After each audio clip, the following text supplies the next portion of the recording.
Hello language lovers, good evening, welcome to my channel. Today we're going to be tackling three topics. The first topic being my reaction to the General Attorney press conference regarding the second-degree murder charge. And secondly, we're going to react to the slightly controversial Trevor Noah outburst. And then thirdly, we're going to end up with a beautiful story of a hero in the midst of this crisis in the US. A beautiful story. Stay tuned so you can hear all of it.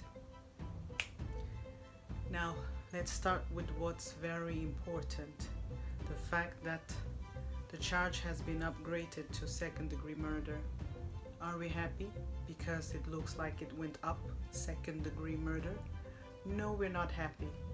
We're not happy at all, especially because the second degree murder was charged under the second subdivision number 1, which is an intentional murder.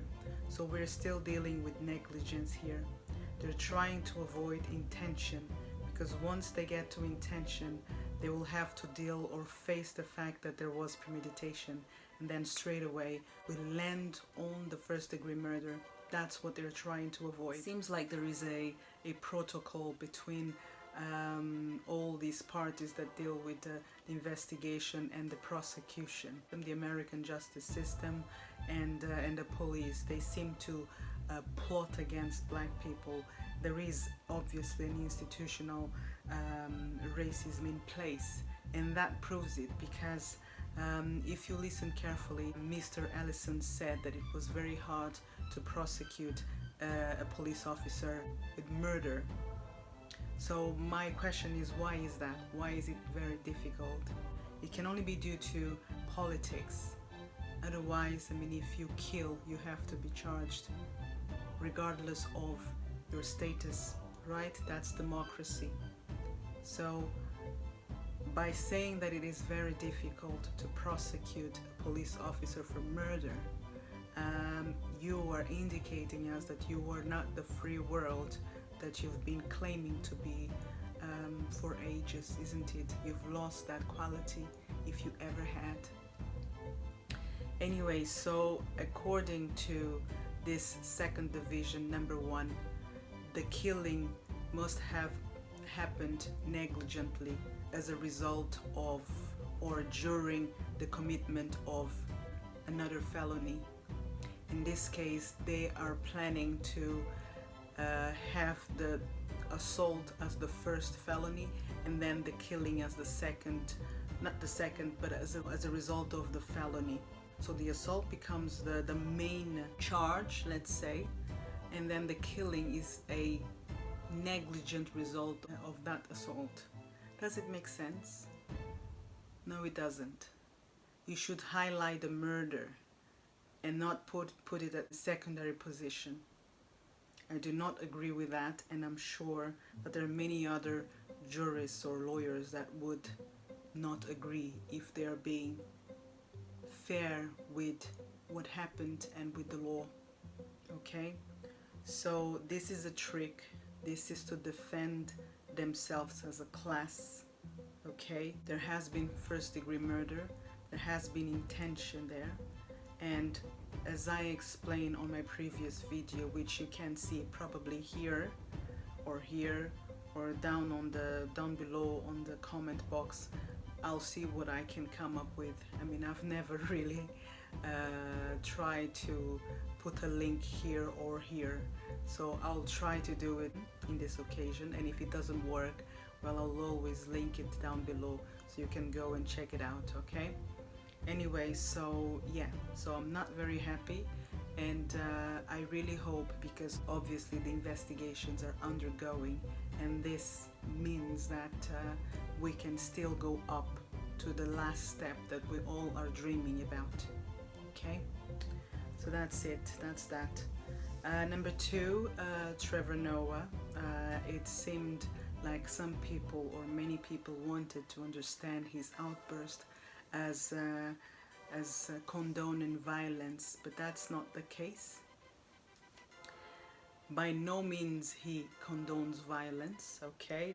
It's not because he's South African that he naturally condones violence, but probably for that reason he knows exactly how exhausted people react, right?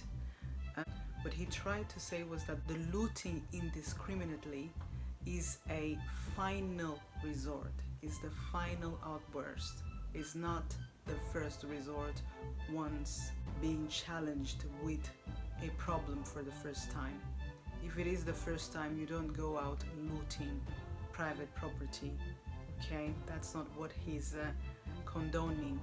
What he's trying to say is that when people are exhausted, they will be attacking anything and everyone indiscriminately, okay? So, I mean, we already know, and even the General Attorney admitted that many of these cases, many of the murders committed by police officers have been under-prosecuted. We all know that these kind of cases end up nowhere, end up in the drawer, okay? Police officers may be kept in prison for probably less than 10 years for such a murder. This is why everyone is coming out and protesting in the first place, okay? The structural change needs to come about. That's what Trevor Noah tried to say. That it's a natural reaction that people, tired, exhausted people, frustrated, hungry, they react through looting indiscriminately. Okay, that's it. So please don't twist his words in saying that he's just violent. That's not the case. Now let's go to the last topic, and a very pleasant one. Let's talk about Rahul Dubey. I don't know if you've heard about it. Rahul Dubey, that's his name. I will link down below a very special report on him. So in the midst of all this savagery, there is hope in humanity. Rahul Dubey lives near the White House, or at least near where the Tuesday protests took place. Okay, so they were protesting. At a certain time of the day there was curfew, and the police started chasing the protesters with pepper spray and what have you. So they were running for their lives and also to avoid being arrested. So they were being chased, and then a crowd climbs the stairs of a certain house, like a huge crowd, all at the same time. And then a guy opens the door, and then he's like, well, you are in trouble, come on in. And then they're like, well, but we're many, and they were above 70. Rahul invited all of them in because he felt that they were the heroes of this time, and he was very happy to help, and he wanted to shelter them until the curfew ended, which was the next day at 6 o'clock in the morning. Can you imagine? And that's what happened. So everyone was invited in, and he helped. Everyone was coughing, obviously, after being pepper sprayed. They needed to wash their face. I didn't know that that helped, like washing your face with milk. Apparently it does. That's what they did. Well, I'm not experienced with pepper spray. Yeah. Anyway, so yeah, so he helped them. They were everywhere in his kitchen, his bathrooms, washing their faces, and there was milk everywhere.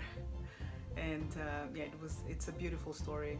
So just to cheer you up, and yeah, so they spent the night there with him, using his toilet, obviously, and he was just delighted. You cannot, I mean, seeing his joy in his face while, you know, telling or recounting the event.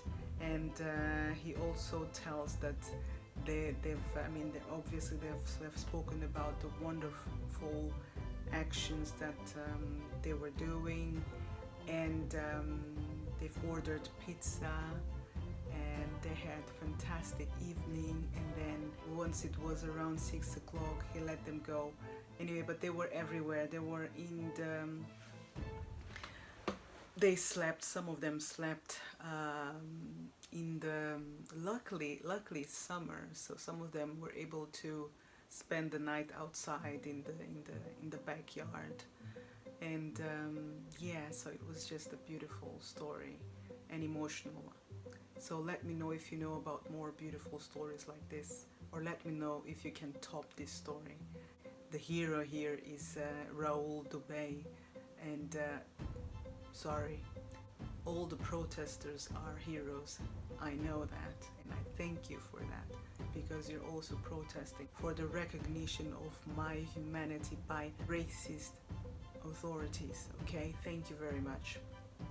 But yeah, and then you have Rahul as well. I mean, he didn't have to do much. And remember, this is all happening during COVID-19 time. I mean, he doesn't know if any of those people have COVID-19. He didn't even think about it. He just wanted to shelter heroes, according to him. How beautiful is this? Okay, so that's it for today. Thank you very much for watching. Don't forget to subscribe and comment, and do the good stuff with my channel. Go through all my episodes and put the likes and comments, and eventually subscribe. Thank you. Have a fantastic weekend and see you on Sunday. Bye. Ciao.